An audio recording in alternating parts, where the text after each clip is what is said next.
Bonjour, on est toujours dans la quatrième série, mais cette fois-ci on est arrivé à l'exercice numéro 4. Dans cet exercice, on cherche à étudier la nature des séries dont le terme général est donné par le premier terme que nous avons un, c'est égal à moins 1 à la puissance n sur n fois l'arctangente de 1 sur n. Donc pour étudier la nature de la série qui a comme terme général un, on va utiliser l'équivalence à partir du développement limité de l'arctangente. On a l'arctangente de x au voisinage de 0 est équivalente à x.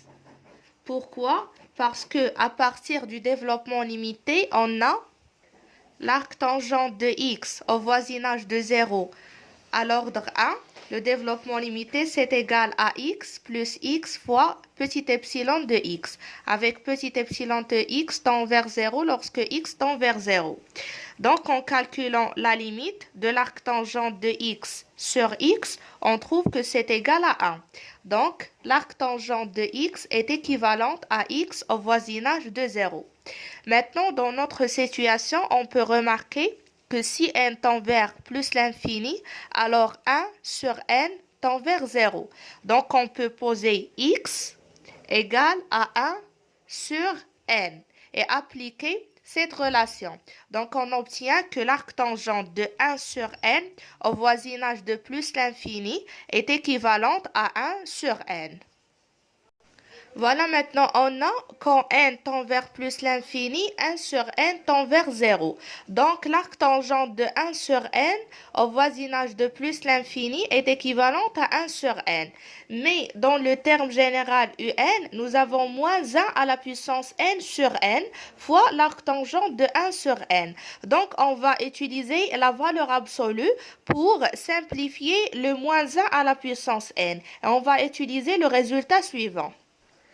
Si la série de termes généraux, la valeur absolue de un est convergente, alors la série de termes généraux un est absolument convergente. Et si on arrive à démontrer qu'une série est absolument convergente, alors on peut déduire qu'elle est convergente. Donc, dans notre situation, pour démontrer que la série de termes généraux un est convergente, on va démontrer que la série de termes généraux, la valeur absolue de un, est convergente. Ce qui veut dire que la série de termes généraux un est absolument convergente, ce qui implique que notre série est convergente. On a la valeur absolue de un, c'est égal à la valeur absolue de moins 1 à la puissance n sur n, fois l'arctangente de 1 sur n. C'est égal à 1 sur n fois l'arctangente de 1 sur n. On a démontré que l'arctangente de 1 sur n est équivalente au voisinage de plus l'infini à 1 sur n. Donc, lorsqu'on multiplie par 1 sur n, on obtient que 1 sur n, l'arctangente de 1 sur n, est équivalente au voisinage de plus l'infini à 1 sur n fois 1 sur n. Donc, elle est équivalente à 1 sur n carré.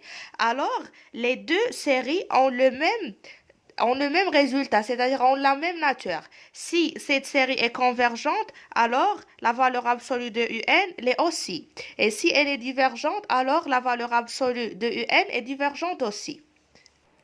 Voilà les séries de termes général 1 sur n, l'arctangente de 1 sur n et la série de termes général 1 sur n carré sont de même nature. Et comme la série de termes général 1 sur n carré est Riemann convergente puisque alpha est égal à 2 supérieur strictement à 1, on peut déduire que la série de termes général, la valeur absolue de un, est convergente. Alors, la série de termes général juste un sans valeur absolue est absolument convergente. Et comme elle est absolument convergente, on peut déduire qu'elle est convergente. Voilà, la série de termes général un est absolument convergente, donc elle est convergente. Je résume, pour démontrer ou bien pour étudier la nature de la série de termes général un, nous avons utilisé la notion de la convergence absolue et l'équivalence entre deux suites.